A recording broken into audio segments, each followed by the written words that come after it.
De votre fidélité, vous êtes sur Radio J, bon réveil. Si vous êtes avec nous, nous sommes ensemble jusqu'à 8h. Et c'est une visite particulièrement attendue, on en parlait dans le journal à l'instant, celle du Premier ministre israélien Benjamin Netanyahou aux Émirats Arabes Unis. Ça y est, après des mois d'attente, le numéro 1 israélien s'y rendra donc aujourd'hui. Première visite officielle dans ce pays du Golfe qui a récemment normalisé ses relations avec Israël.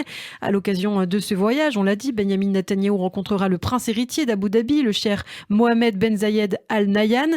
On fait le point avec vous ce matin, Christophe Dar, l'occasion aussi d'évoquer peut-être les relations déjà fortes qui existent entre les deux pays et d'ailleurs entre Israël et le reste du Golfe. Et nous allons bien sûr en parler, Ilana, vous l'avez dit, un voyage attendu car pour rappel, le Premier ministre israélien avait déjà reporté en février sa visite aux Émirats et à Bahreïn, à la fois en raison des restrictions sanitaires mais aussi de crise politique qui frappe l'État hébreu. Par ailleurs, on ne sait pas trop comment il va se débrouiller, mais le déplacement du Premier ministre israélien aux Émirats intervient aussi le même jour aujourd'hui que la visite en Israël des chefs de gouvernement tchèques et hongrois. Et oui, comme nous vous l'annoncions hier matin, Andrej Babis et Viktor Orban doivent rencontrer Benjamin Netanyahou pour parler de vaccins et de lutte contre le coronavirus.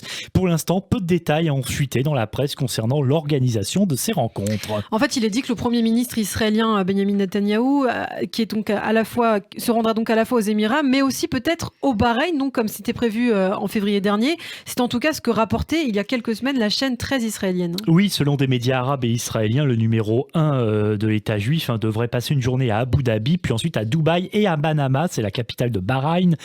Très clairement, l'objectif de ce voyage est de célébrer en fait la normalisation des relations diplomatiques d'Israël avec ces deux pays arabes. Un voyage aussi capital pour Benjamin Netanyahou qui intervient à une dizaine de jours maintenant des élections législatives. Et oui, élection cruciale à sa survie politique. Selon le site d'information américain Axios, les Émirats auraient ainsi préféré que la visite de Netanyahou soit reportée après ce scrutin, mais ils ont cédé apparemment à la pression donc, de Netanyahou, aidé aussi par le chef du Mossad, Yossi Cohen. Il faut par ailleurs dire que ces élections en Israël sont suivies de très près par les nations du Golfe et particulièrement l'Arabie Saoudite.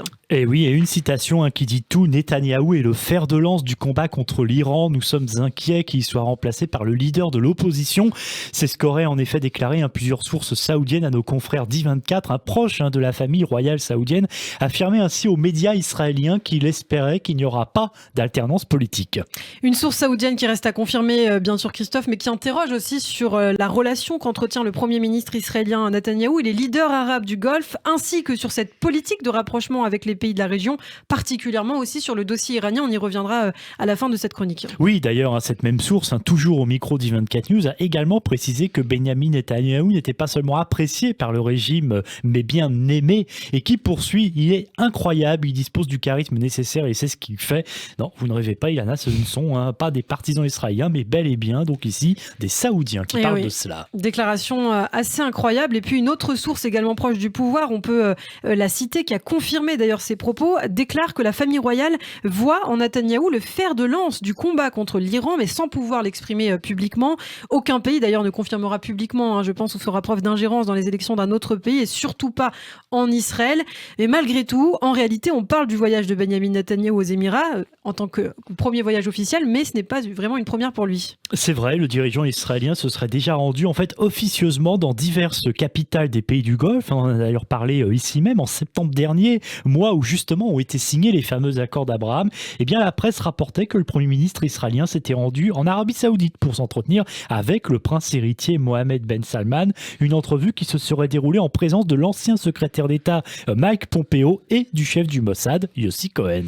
Et là, on parle d'histoire récente, mais en fait, depuis 25 ans, des liens discrets et solitaires sont tissés entre Israël et les familles royales du Golfe. On pense notamment au diplomate à la retraite et consultant Bruce Kajdan, ami de Benjamin Netanyahou, dont les activités principales étaient et sont en fait depuis toutes ces années de faciliter l'implantation d'entreprises israéliennes de sécurité à Oman, en Arabie Saoudite, mais surtout aux Émirats, là où des centaines d'hommes d'affaires, de vendeurs d'armes et d'experts en cybersécurité israéliens disposent d'entrées. Oui, des hommes qui sécurisent depuis des années dans cette région des installations d'hydrocarbures et des lieux de pouvoir. Ils vendent aussi des logiciels espions, des drones et s'emploient dans les entreprises de sécurité informatique émiraties. Ces accords de vente représentent aujourd'hui des millions de dollars. Oui, d'ailleurs, les chiffres récents sont intéressants. Depuis qu'Israël et les Émirats Arabes Unis ont normalisé leurs liens au mois de septembre, le commerce entre l'État juif et Dubaï a atteint, tenez-vous bien, au moins 280 millions de dollars, chiffre du service des relations avec la presse de Dubaï, Christophe. Le service qui a ainsi expliqué qu'environ les 2/3 de cette somme concernaient des importations. Parmi les principales importations, justement, des dispositifs électroniques, des diamants, des fruits, des légumes,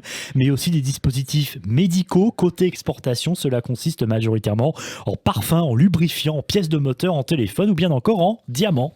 Le ministre du Renseignement israélien estime que d'ici 3 à 5 ans, ces échanges commerciaux uniquement avec les Émirats pourraient ainsi s'élever à 4 milliards de dollars par an. Ce n'est pas négligeable, surtout si on compare ces chiffres par exemple avec celui de l'Égypte, avec qui Israël a un accord de paix maintenant depuis plus de 40 ans. C'est vrai, les échanges entre Jérusalem et le Caire ne dépassent même pas les 250 millions de dollars par an.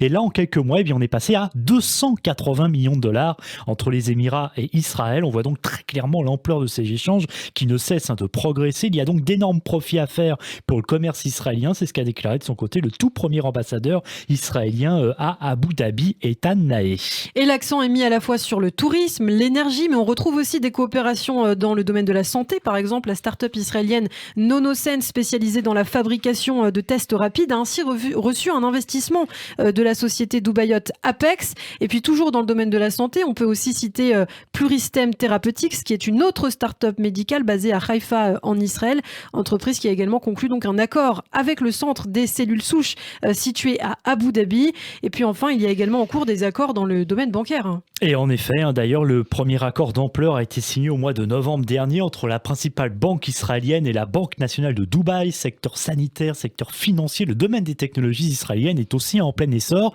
Les Émirats et le Bahreïn qui ont par exemple se sont montrés intéressés par l'agritech. En fait, c'est la technologie par l'agriculture, c'est le domaine dans lequel Israël excelle. Oui, notamment dans le domaine de la désalinisation de l'eau. Et puis, il y a également le domaine de la sécurité, de la cybersécurité et enfin, bien sûr, celui de la défense. Et enfin, on peut citer ce qu'on appelle le hub aérien de Dubaï et d'Abu Dhabi qui sont intéressants, notamment pour l'import-export, car les entreprises israéliennes pourront, par exemple, bénéficier d'exemptions de taxes.